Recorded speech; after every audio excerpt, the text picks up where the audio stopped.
All right, welcome to the deep dive. Yeah. We're all about taking your curiosities, your sources, whatever you send us, and just really digging into the ideas that resonate. Today, we're diving into Oliver Burkeman's 4,000 Weeks, Time Management for Mortals. Some excerpts you sent our way. Yep, a really fascinating collection of thoughts. And the goal today is to explore Burkeman's perspective on time, the surprisingly limited time we have. He says it's about 4,000 weeks on average. Right. And how that kind of clashes with our obsession with productivity, with being busy all the time, and how that often just leads to anxiety and this feeling of never being quite enough. Absolutely. It's so easy to get sucked into that feeling of needing to do more, always chasing your tail, the inbox overflowing, the never-ending to-do list. Yeah, it's like that constant busyness has been, almost rebranded. It's not just something we endure, it's hustle, something to brag about. Exactly. It's become a badge of honor in a way. Yeah. But Burkeman has this really interesting argument. He says the problem might not actually be a lack of time itself. It's more about how we think about time, how we approach it. It's those ingrained beliefs, he says, that really fuel our modern anxiety around time. So let's unpack those ingrained beliefs then. Yeah. Burkeman talks about the history of our perception of time, and it's pretty eye-opening. He talks about how before clocks and schedules were the norm, societies had a much more, I guess you'd say, task-oriented relationship with time. There wasn't this abstract thing ticking away in the background. Yeah, like the rhythm of life came from the tasks themselves. Imagine a medieval farmer. Their day wasn't ruled by some rigid timetable, minutes and hours, but by the sun, by when the animals needed tending to, by the seasons for planting and harvesting. Right. Time wasn't a separate thing to be managed or controlled. Exactly. And Burkeman gives these great examples. Instead of saying a task took an hour, it was the time it took to recite a psalm. He called it a miserere while. Right, that's it. Or a pissing while, less reverently. Right. It really connects time to the actual realities of life back then. It makes it tangible. There was no pressure to save time, no guilt about wasting it. It wasn't this finite resource that we worry about today. If someone spent an afternoon enjoying some local pastime, it wasn't seen as taking away from productive time. It was just part of the flow of life. But then things started to shift with the invention of mechanical clocks, initially driven by the monks. They needed to synchronize their prayers. It's amazing how this practical invention had such a huge impact on how we experience time. Yeah, by standardizing time, making it visually measurable with the clock hands moving, people started thinking of it as this separate thing, apart from the flow of life. Right, it became abstract. Burkeman argues that the Industrial Revolution, often attributed to the steam engine, probably wouldn't have happened without the clock. It provided the framework to coordinate all those factory worker schedules. That makes sense. So this leads to where we are today, where we feel like we have to conquer time, dominate. We see books titled Master Your Time, Master Your Life Everywhere. It really captures that dominant perspective. And this is where Burkeman gets really interesting. He says, trying to master time is what leads to time mastering you. That pursuit of control creates pressure and anxiety that ends up controlling us. It's a paradox, isn't it? And he's not just talking theoretically. He talks about his own experience as a self-proclaimed productivity geek, obsessed with checking things off his to-do list. There's almost a sadness as he looks back on that period. It shows how our trouble with time comes from avoiding the constraints of reality. Like the fact that time is limited. Exactly. The limits of our control, these are uncomfortable truths. So we develop all these coping mechanisms Burkeman talks about. Pushing ourselves harder, trying to fit more in. Those endless time management systems that promise to be the ultimate solution. And procrastination. He sees it as a subconscious attempt to maintain control. If you never start that daunting project, you never have to face the possibility of failing. And then there's busyness itself, just numbing ourselves with tasks, so we don't have to pause and reflect. It's like that Nietzsche quote Burkeman uses, haste is universal because everyone is in flight from himself. So relevant in our always-on culture. Yeah, it's a cycle. You try to become less busy by getting busier. And this isn't a new feeling. Burkeman mentions Arnold Bennett's book from 1908, How to Live on 24 Hours a Day. Wow, 1908. People were already feeling this time scarcity back then. Bennett's advice, saying people aren't tired enough and should just do more enriching things, feels a bit harsh today.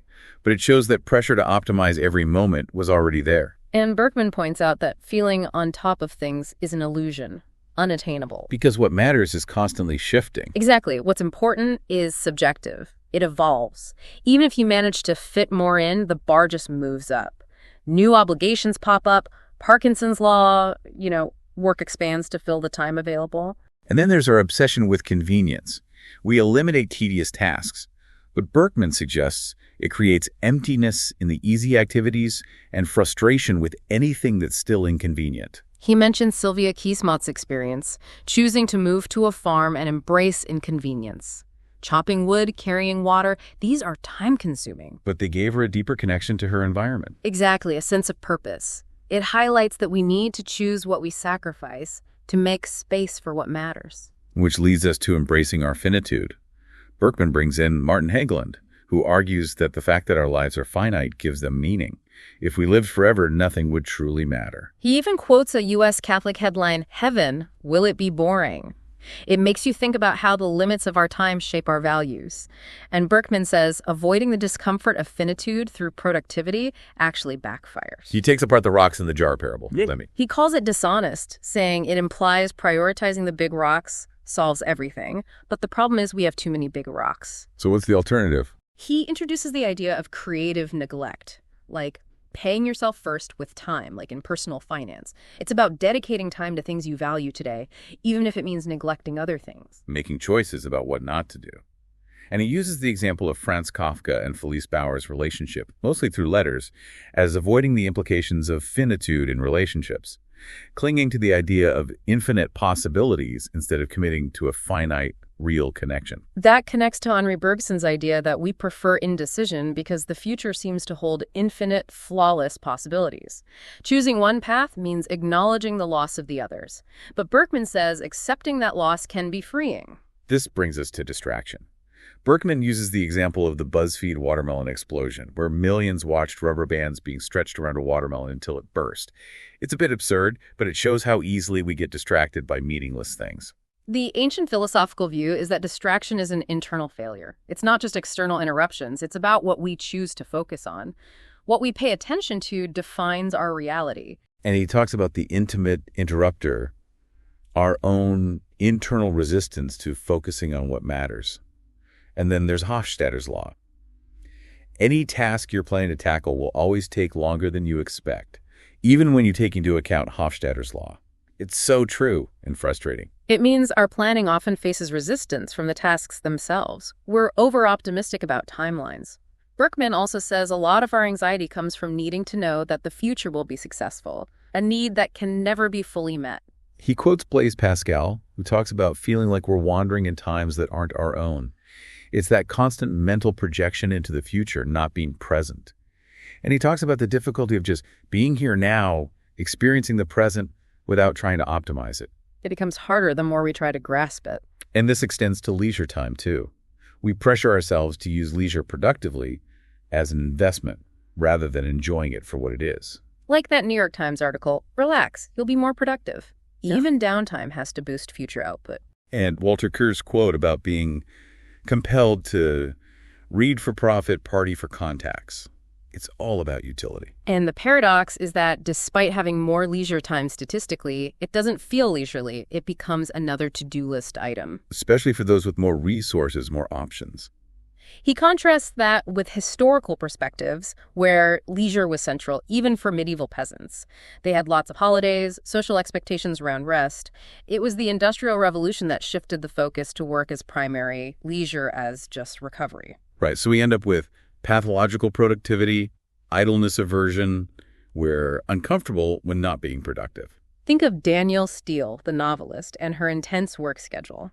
Then there's Max Weber's theory of the Protestant work ethic, where hard work was tied to religious beliefs. It's a stark contrast to the Sabbath, which Burkeman presents as an idea of enoughness, being on the receiving end of gifts without needing to earn it.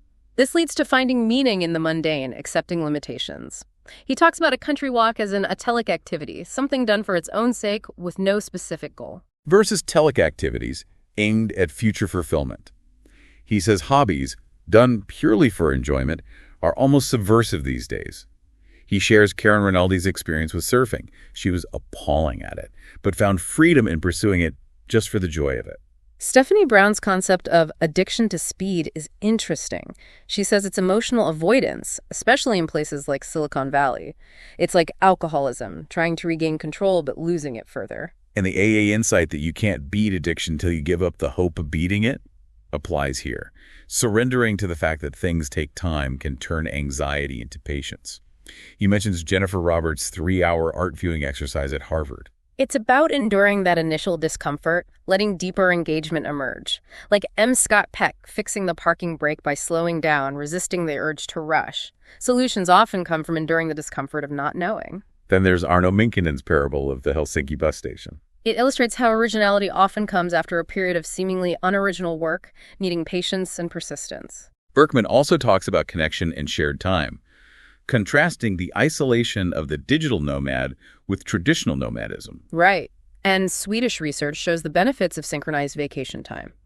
Collective time off boosts happiness even for those not on vacation, likely due to shared experiences, reduced anxiety. It's like that example of the Soviet Union trying to restructure the week into a continuous 5-day cycle. It failed because it disrupted social life, shared time. He even mentions the comfort we get from synchronized movement, rituals like military drills or singing in a choir. Exactly, showing our need for shared rhythms and experiences. Finally, Burkeman talks about shifting perspective, finding meaning now. He says doubting the point of our efforts can be a positive sign, a move towards a more present-focused way of being. He talks about the great pause of the pandemic as a disruption that showed different ways to spend time, highlighting the importance of connection. It reminded us what really mattered. And he mentions Julio Vincent Gambuto's warning against going back to normal, urging us to redefine it. He brings up egocentricity bias, our tendency to see ourselves as central, leading to unrealistic ideas of a life well spent, needing impressive achievements. He says recognizing our cosmic insignificance is freeing. We can find meaning in the ordinary, preparing meals, writing for a small audience. He says true peace comes from accepting finitude, not believing in a cure for it. He quotes Charlotte Joko Beck and Christian Bobbin, who talk about finding peace in the unsolvable problems of life. It's about letting go of that pressure to constantly earn our existence, which can lead to doing more genuine good and following our true inclinations. Burkeman encourages us to ask ourselves how we would enjoy spending our time. It can be a guide for how to use it best. He also says that everyone is winging it in some way, from newspapers to governments, which is liberating. It takes the pressure off. And then he introduces Derek Jensen's argument against hope, suggesting that it can be about putting faith in external forces instead of acknowledging our own power to change. He suggests embracing limits and giving up on a perfect future, on being totally in control. He argues that abandoning this kind of hope can actually be motivating, leading to a deeper appreciation of the present. So from this deep dive into Burkeman's 4,000 Weeks, it seems like the key takeaway is that embracing our finite time, the limits of our control, can lead to a more meaningful, less anxious life. By shifting our focus from endless productivity to valuing the present, choosing what truly matters, it really makes you examine your own relationship with time. Absolutely. How much energy are you spending chasing productivity? Where might you find peace by embracing the limits of your 4,000 weeks? And one final thought-provoking question. What small, maybe even inconvenient or seemingly unproductive activity might actually bring more meaning to your 4,000 weeks? It's worth pondering. We also encourage you to read Burkeman's 4,000 Weeks and explore the other thinkers and concepts we've touched on. Thanks for sharing your sources and joining us on this deep dive. See you next time. See you then.